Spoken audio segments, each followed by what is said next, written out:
Yes, magandang araw mga pare. Ako nga pala si Paring RJ at welcome dito sa Paring RJ TV kung sa pinag-uusapan natin ang mga nangyayari sa lipunan lalong-lalo na po sa politika at palakpakan mga pare. Ay, si Romualdez nagsalita na walang hiya. Ito na ang umpisa ng pagbagsak ng mga tarantado na to. Bakit mga pare? Kasi mga magnanakaw eh. Kita nyo, utang ina nyo, nakaw kayo ng nakaw tapos ngayon nabubuking na yung mga katarantaduhan nyo, bigla kayo magtuturuan, mga hayop. O, di ba mainit na mainit ngayon ang usapan kaliwat kanan yung mukha ni Romualdez ang tawag dito, ang nakikita natin mga pare. Hindi pinayagang lumipad sa Singapore eh. Di ba ano nangyari? Hindi pinayagang lumipad sa Singapore kaya naghihimutok ang animal. Nagtututuro ng kung sino-sino. Sila-sila lang yan pero nagtututuro ng kung sino-sino. Ano to? Hanap damay? Tapos ang tinuro pa nila mga pare, yung unang nagbunyag o unang nagpangalan kay Romualdez at kay Zaldico. Unang nagbumanat. Diba? Si Senator Escudero. Ayun pa ang dinadamay. Katarantaduhan. Ano to? Ginagantihan mo yon? Kasi nagsalita yun laban sa inyo. Walang hiya mga pare, pero bago tayo mag-umpisa sa mainit nating usapan, please subscribe to my channel at huwag kakalimutan mag-share at mag-likes ng ating mga videos. Ganun din po, pakifollow po ang aking Paring RJ sa Facebook, Paring RJ Banatero sa TikTok at Paring RJ TV dito sa YouTube. Yes! Umpisahan na natin mga pare dahil napakainit nito. Naku po. Kasing init ng panahon. Sabi nga ni Boying Rimulya, ano yun? Mag-iinit sa tag-init, tama ba? Ewan ko sa'yo. Anyway, panoorin natin to. Ito mga pare. Binira ni dating Speaker Oy! Martin Romualdez ang Marcos administration sa gitna po ng isyu ng anomalya sa 2025 national budget at sa flood control scandal. Makahulugan din ang payag ni Romualdez na marami raw siyang nalalaman tungkol sa kasalukuyan at sa dating administrasyon. Ay, dinamay na naman yung dati. Eto na, naglalaglaga na sila mga pare. Isipin nyo, walang hiya. Sila noon ang mga nag-usap sa mga katarantaduhang nangyayari nabuking mga pare. Nabuking yung mga malawakang korupsyon na nangyayari dito sa Pilipinas sa flood control nag-umpisa. At marami pang ahensya o mga masasabi natin na insertion na naganap sa panahong ito, administrasyong Bongbong Marcos. Tapos ngayon, nagkakabukingan na, anak ng putya, wala na. Turuan na ng turuan. Ang gagaling ninyo gumawa ng kalokohan, mga tarantado kayo, nung nabubuking na kayo, bigla ng bigla ng turuan na ng turuan. Putyang ina. Yan kasi ang hirap eh. Ano kayo ngayon? Alam nyo kasi to, mahilig tong mga tumanggipit eh. O, di ba? Naalala nyo? Pinaggigipit nito yung mga lalong-lalo na yung mga naniniwala o yung mga supporter ng mga Duterte. O isipin nyo mga pare, actually nung unang-una ko ngang nabalitaan ito si Ka Eric at si attorney si Doc Badoy, Lorraine Badoy, di ba tinanong to sa travel expenses niya si Romualdez. After noon mga pare, kinasuhan o tinarget na itong si Doc Lorraine Badoy at ito si Ka Eric, tinarget na ng tinarget at alam ko pinakulong pa nga yan eh. Kung hindi ako nagkakamali. Tapos, yung host o yung mismo media, yung SMNI, tinarget din. Isipin nyo mga pare, sinuspinde yung prangkisa at hindi pa doon nakontento, pati yung mga host na nandun, pinagkakasuhan. After noon mga pare, hindi pa sila nakontento, pati si Pastor Kibuloy. Na, isipin nyo, na wala namang kinalaman doon sa pagtatanong ni Ka Eric at ni Doc Lorraine Badoy, dinamay. So parang dahil lang doon, damay na lahat sa pagtatanong nila doon. Tignan nyo ngayon ang nangyayari. Bumabalik sa kanila. Si Pastor naman, tahimik lang, wala namang ginagawa, di ba? Tumutulong pa rin yan, gumagana pa rin yung mga foundation nila, tumutulong pa rin kahit may mga bagyo, SMNI Foundation, di ba? Lahat gumagana pa rin kahit si Pastor ginipit nila at dinitain. 'Di ba? Tuloy-tuloy pa rin yung congregation nila. okay pa rin yung kay OJC kahit na ganun yung ginawa. O eto, bumabalik na sa inyo, mga katarantaduhan ninyo. Hindi, putya na.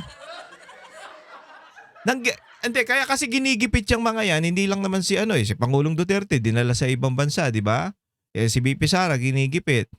Dahil sa panggigipit nyo na to, kasi gusto ninyong magnakaw. Tapos yung naglalabas ng katotohanan o nagsasabi o bumabati ko sa inyo, ginigipit nyo. 'Di ba? Kinakasuhan nyo, pinapakulong nyo kung ano-anong pinaggagawa ninyo. After nun, ayan na, bumalik na sa inyo yung mga kahayupan ninyo, 'di ba? Oh. Ayan na, sisihan na sila ng sisihan ngayon. At eto na nga si Romualdez, sinisisi na ang administrasyong Bongbong Marcos. Hindi niya man dinirekta yung yung pinsan niya, pero siya mismo ang nagsabi na ang budget hindi lang sa akin, kundi sa inyo rin. Nag-uumpisa yan sa executive. Sino ba ang pinuno na executive? 'Di ba? Si Bongbong Marcos. Kaya putya, turuan na ng turuan. Ang nakakapagtaka lang dito mga pare, ba't dinadamay yung ibang tao? Ba't dinadamay si Escudero? Nananahimik. Isipin nyo to mga pare, si Chis Escudero ang unang-unang pumalag dito kay Romualdez. Dahil nga inuutusan sila o parang dinadarag yung Senate, nung SP pa siya, dinadarag yung Senate para bilisan yung impeachment, 'di ba, ni BP Sara noon. Kaya dinadarag niya yan. Bakit? Tapos yung nagkaroon na ng labasan yung mga issue, binabato kay, sino ba to? Kay Escudero, bigla nang nagsalita siya, di ba? Na isang beses lang yun, na bakit ako lagi? Bakit sa akin?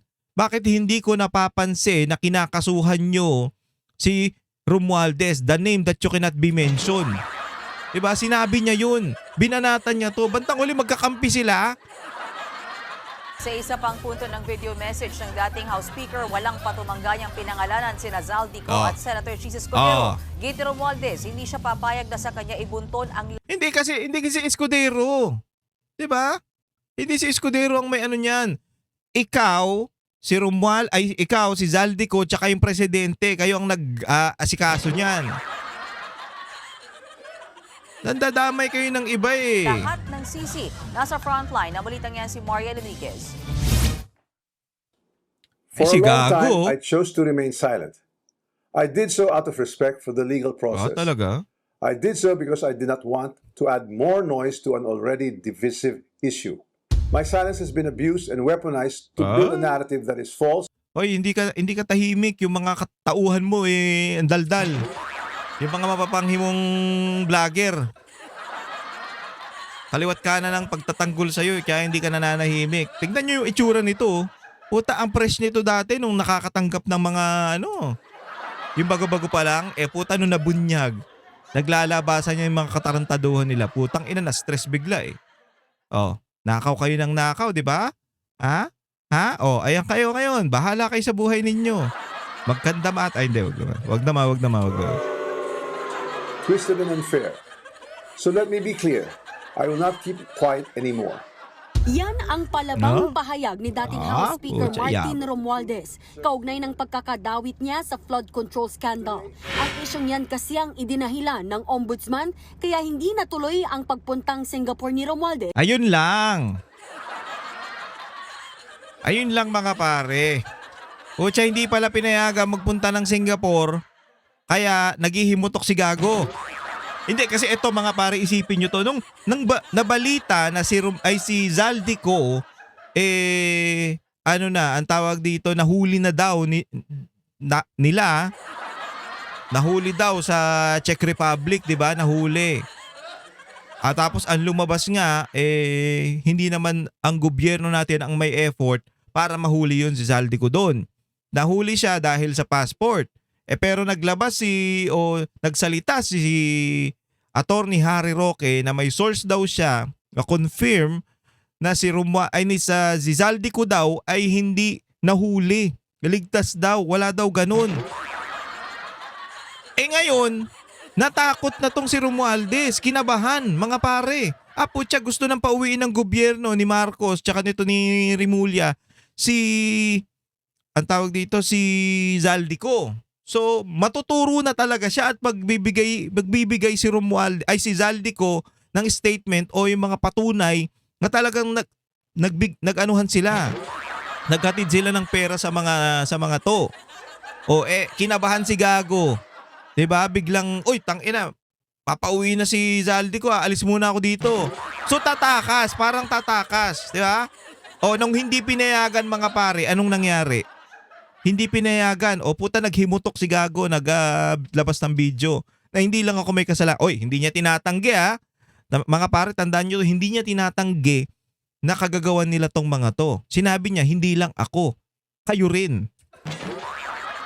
Nagturo lang siya pero hindi niya tinanggi. para sana magpagamot. Pero ang tanong, bakit Pero sinasabi niya dyan, wala daw siyang nakuha. Ano to? Wala daw siyang kinalaman. Pero hindi niya tinanggi na may ginawa sila. Sabi niya lang wala siyang nakuha. Ano to? Pares kayo ni Zaldico? Wala kayo nakuha? Wow niloloko niyo yung taong bayan mga tarantado kayo hinarang ng Ombudsman si Romualdez, gayong Immigration Lookout Bulletin Order pa lang ang meron at wala pang kasong isinasampa laban sa kongresista. Oh. Approved din daw ni House Speaker Boji D ang travel clearance ni Romualdez na tatagal hanggang May 4 para sa kanyang angioplasty surgery sa Singapore. Sayang, Sagot dyan ni Ombudsman Boying Remulla, We did not respond favorably to the request that he be allowed to leave because magkakaroon na naman ng haka-haka at kuro-kuro yan. Hindi. Siyempre, ang boss nito si Marcos. Parang inutusan na kasi andito na si Zaldico ano na natin yan? Ilaglag na natin yan. Parang ito lang nakikita ko, ilaglag na natin yan si Romualdez kasi putya, ako na natuturo Ako na nagiging mastermind Sumisigaw na si Baste na gusto yung ulo ko lang So ilaglag na natin yan. Parang idikdik na natin itong si Romualdez para maiwas na. Kasi wala na silang choice Wala na silang mapupuntahan, wala na silang maituturo. Kaya nga pati si Escudero tinuturo nila di ba? Nung una naglabas sila na si Senator Bong Revilla ang dinadali nila. Ayun daw ang mastermind, di ba? Yun daw ang mastermind sa mga ganyan. Tapos lumalabas yung mga katotohanan na siyam na ang testigo na hindi tinuturo si Senator Bong Revilla dun sa pagnanakaw na yun. Sa flood control sa Pandibulacan. Ngayon, wala silang mahanap na panakipbutas na naman. Pucha, corner na tayo dito. Boying, gumawa ka na ng paraan. At ituro mo na yan sino ba to? Si Romualdez para... Kasi di ba kinasuhan na sila? Dinamay pa si Escudero. Nung hindi na siya pinayagan, doon na siya nagsalita. Putya, kino-corner na ako ng mga tarantado na to Kung sasalita ako, hindi lang ako gumawa ng katarantaduhan, kayo rin. Damay-damay tayo dito. See? Tangina, wala na sila, corner na sila. Ito yung time, ito yung panahon na corner na sila kahit anong tawag dito, ignore nila doon sa 18 soldiers, 18 ex-soldiers, 18 Marines, ex-Marines, wala na silang magagawa. Kahit anong pag-ignore nila doon sa nilalabas ni Congressman Libiste, wala na silang magagawa kasi wala na silang maituro Wala na silang maitpanakip. Tignan nyo, mas maingay ito ngayon si Romualdez, yung issue nito ni Romualdez kaysa doon sa ginagawa nilang impeachment kay BP Sara. 'Di ba? Mas maingay itong lumabas na to. Dahil nga, putya si Romualdez parang nagpapahiwatig na o pumipitik na, puta wag nyo akong dikdikin. Pag dinikdik nyo ko, ilalabas ko lahat ng alam ko. Turuan na yung mga gago. Ang saya, 'di ba? Palakpakan. Ito yung panahon na to na putyang malapit na kayo talaga. Hayop kayo. Mabuti lang, sana naman, dito lang siya magpa-check up. Giit pa ng kampo ni Romualdez, hindi ibig sabihin na may Immigration Lookout Bulletin Order ay bawal nang lumabas ng bansa. Kinahaponan, inanunsyo ng Ombudsman na humiling na ito sa Sandigan Bayan na maglabas ng Precautionary Hold Departure Order Ayan o na. PHDO laban kay Romualdez. Nakitaan daw nila ng probable cause si Romualdez sa mga reklamong plunder, bribery at money laundering. Tignan nyo, ang tagal mga pare. Sobrang tagal ng pinag-uusapan tong flood control na to. Noon pa lang nung panahon na nasa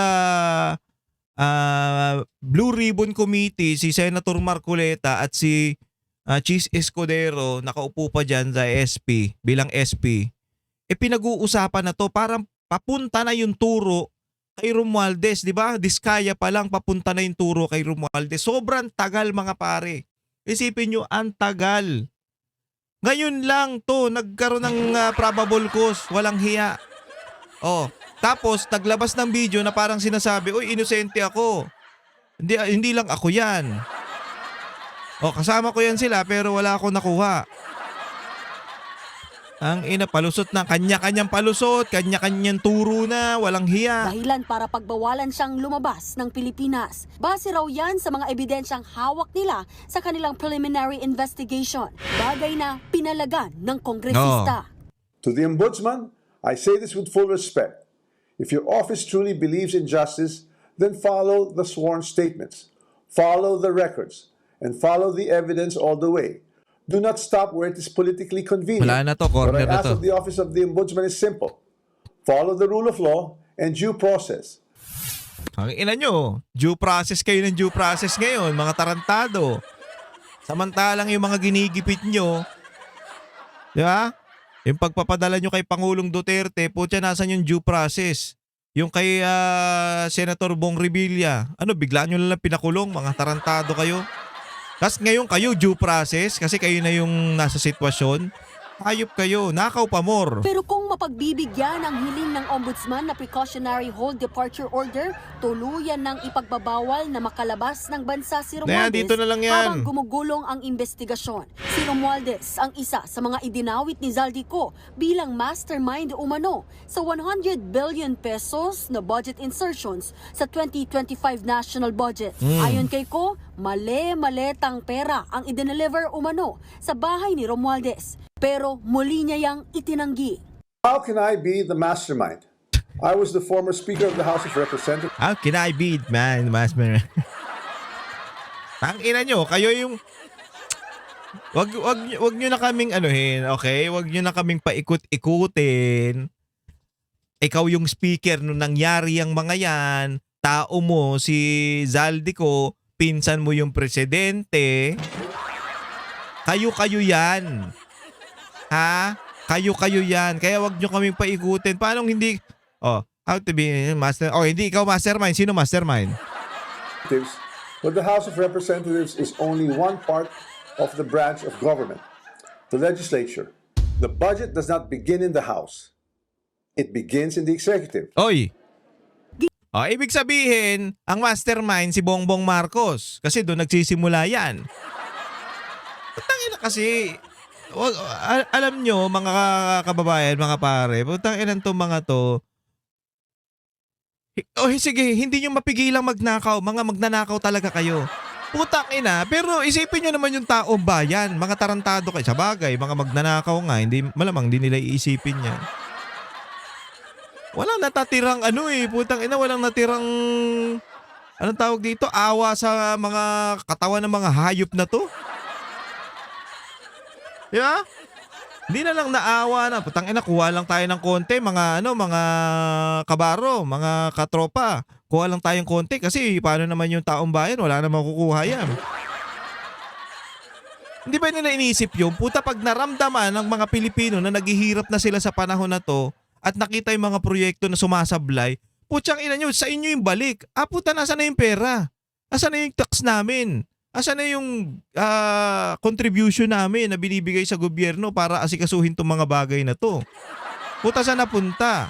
malamang nagtatanong na ang taong bayan at ito na nga yung panahon na yun. Pa ni Romualdez, hindi siya parte ng Bicameral Conference Committee na siyang bumubuo ng final version ng panukala para sa national budget na siyang pinapipirma sa Pangulo. Binanggit din niya sina Ko at nooy Senate President Cheese Escudero.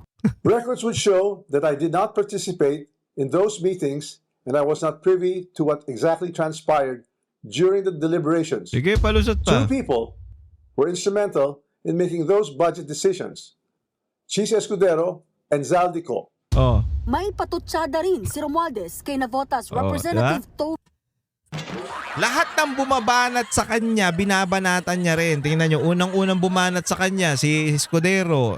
Binanatan niya rin, binabalik niya yung ano. Hindi ako yan, si Escudero yan. Si Escudero yung mga dyan, baykam. Hindi ako nakisali dyan. Wala akong kinalaman dyan. Parang ganun. Diba? Tapos eto, binabanatan to ni... binabanatan niya si Romualdez, ni Toby Tiangco. Binanatan din ni Romualdez ngayon. Meron ka rin ha? Meron ka rin. Chanco. Representative Toby Tiangco, who has been very vocal and upfront on this issue over the past months, was himself a vice chair of the Appropriations Committee in the previous Congress. There were real concerns about irregularities in the budget process. Why were these not formally raised during the deliberations or even during the plenary? Dagdag pa ni Romualdez, hindi siya papayag na maging panakip butas sa aniyay tunay na may sala. Anak ng putya, bakit hindi ka magsalita? Hindi, sabihin mo na. Diba? Sabihin mo na, ang presidente namin, ang pinsang ko ang may pakana ng lahat ng to. Hindi, putang ina, nililigtas mo pa yung presidente. And then, bagay, baka alas niya yon. Baka huling alas niya yon dahil siya na ang ano ngayon eh. Diba nung una, eto isipin nyo mga pare, nung una si Zaldico, ginipit nila ng todo. Tinrabaho nila ng todo, okay? Ngayon, yung tao, putang ina, bakit ako lang inaano nyo? Ginaganyan nyo. Ako pa pinagmumukha nyong mastermind. Puta, nagsalita. Eto mastermind si Romualdez tsaka si Marcos. Wala si Escudero doon, mga pare, sa binanggit ni Zaldico. Wala. Eto lang ang mastermind. Si Zaldico, si Romualdez at si Bongbong Marcos. Yan ang mastermind. Puta this time, diba, binaliwala yun, parang wala nangyari, okay lang, yan mo na. Natabunan na naman ang kung ano-anong issue, pinasok si Bong Revilla, pinasok yung mga sila Villanueva. Okay? Natabunan. This time, mga pare, ito na corner na si Romualdez, siya na yung tinuturo siya na yung wala nang ibang pananakip butas Actually, hindi ka naman panakip butas, kasali ka dyan. Ayaw niya lang siguro matawag na mastermind kasi meron pa mas mataas sa kanya. Hindi daw siya ang mastermind at hindi daw siya papayag na maging panakip butas. Okay, kung sino yung mastermind, pwede bang sabihin mo na? Ha? Sabihin mo na. Ang ina nyo nakaw pa more. Yan ang sinasabi. Yan ang sinasabi nyo. Putang ina, ilang bilyong Pilipino, ilang milyon ba tayo? Bilyon. Ilang milyong Pilipino ang niyurakan nyo yung pagkatao. Ilang milyong Pilipino ang ninakawan nyo. Ilang milyong Pilipino yung mga namamatay dahil sa mga sablay nyo na flood control o sa pagdanakaw nyo at sa mga substandard na flood control project. Hindi lang yun, marami pang bagay. Ilang milyon ang inapinin nyo. Ha? Tapos bandang huli sasabihin nyo wala kayong kinalaman. Kayo yung mga gumagawa dyan, ilang milyon niyang inapinin nyo. Kaya babalik sa inyo yung karma, mga hayop kayo. I will not allow myself to be turned into the scapegoat so that others who are actually accountable can walk away clean. I'm telling everyone now, ginawa nyo na yan sa iba. I will not go quietly and I will not go alone. I will not be the fall guy for other people's corruption. Real corruption does not happen at the level of the general legislative approval alone. It happens at the level of execution. I know many things about this current administration and past administrations as well. Bukod naman sa precautionary hold departure order, humiling na rin ang Ombudsman sa Anti-Money Laundering Council na maghain ng freeze order para sa mga ari-arian ni Romualdez. Pero ayon sa abogado ni Romualdez, wala pa silang natatanggap na abiso kaugnay ng aplikasyon sa freeze order. Nagbabalita mula sa Frontline, Marian Enriquez. Miss 5. Putya, ayun lang ang problema. Nagbitaw na naman ang ingay kasi nito ni Boying eh. Puta yung freeze order na yan para sa mga assets ni Romualdez. Putang ina, pag narinig niya yan, wala, putang ina, withdraw na natin to. I-close natin yung account ko. Malamang i-withdraw nila yung mga pera nila. Hayop ka, Boying. Nagiging pahamak ka. Pahamak eh. Imbis na puta, dahan-dahan natin, tahimik lang tayo, tsaka natin atakihin. O, yan na, putang ina, freeze na yung account mo. Di wala na siyang pera. Hindi puta, nag-iingay. Nag-iingay mga pare. Walang nawalalaman na yan, di ba? O ayan, putya, magandang balita to para sa atin mga pare. At least, kahit papano, anak ng putya, na nagkakaroon na ng liwanag yung mga nangyari sa atin sa mga sunod-sunod na kadiliman. Putyang ina. Ay, nako, salamat po Panginoon. Salamat Lord, salamat Lord. Ito pa isang balita natin, pag-usapan din natin. Kumanta na si former House Speaker Martin Romualdez at ang itinuro niya si dating Senate President Chis Escudero at Ayan. resigned Congressman Saldico. Sa 11-minute video statement, iginiit ni Romualdez na hindi siya ang mastermind ng flood control Sino? scandal. Hindi raw siya parte ng BICAM at Ay. small committee deliberations. At wala raw siyang alam sa mga espesipiko ng mga usapin dito, kabilang na ang maanumalyang amendment sa General Appropriations Act. Inauthorize din ni Romualdez ang pagpapalabas ng infrastructure records ng unang distrito ng Leyte, maging ang kanyang affidavit na inihain sa investigating bodies. I will not allow myself to be turned into the scapegoat so that others who are actually accountable can walk away clean. If this is a political play to push me out and close the story, tarnishing my name and my reputation, then I'm telling everyone now, I will not go quietly and I will not go alone. I will not be the fall guy for other people's corruption. Mas logically relevant din daw ang command responsibility sa executive branch, kung saan may actual implementation at operation control sa mga proyekto. Panawagan ni Romualdez sa Ombudsman, go where the evidence leads. Manatiling nakatutok Alam nyo, sa ang parang dito sa video ni Romualdez na to, ang paano niya lang dito, ang sinasabi niya lang na, putya, wag nyo akong kakantiin basta-basta. Wag nyo akong dinadarag ng mga ganyan, ha? Kasi putya, kakanta talaga ako. Sasabihin ko sino talaga yung mastermind. Eto mga iniisip ko mga pare, baka mamaya, ang ituro nila dyan si Escuderong mastermind. Napakagago nun. Diba?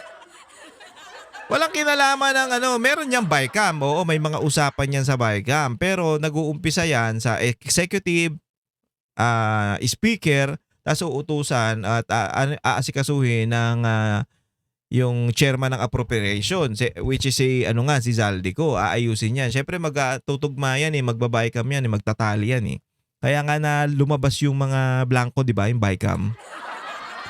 Lumabas yun.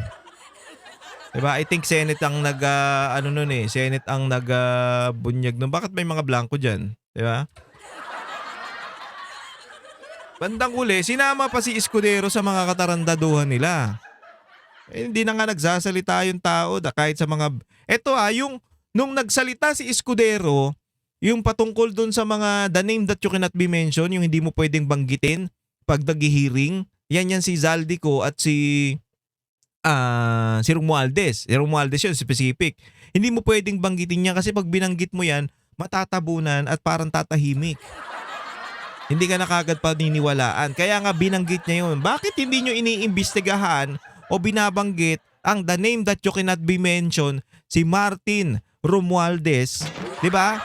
Wala pang kaso yun si Escudero nun wala pang kaso sa kanya nun, pero binanggit niya na. Binanata niya na kagad yan si Martin Romualdez. Kaya magtataka kayo mga pare, bakit this time dinadawit nyo yung tao? Di ba binanatang kayo niyan? Ano yun? Ganti nyo lang sa kanya? Na ay putya, nilaglag mo ko o binanggit mo ko Sabihin ko, nakasama kita. Damay-damay tayo dito. Ang kulit, di ba? Ang kulit Putang ina yan. Eto, hindi ko pinagtatanggol si Escudero dahil gusto ko yan. Ayoko nga niyan Hindi ko yan.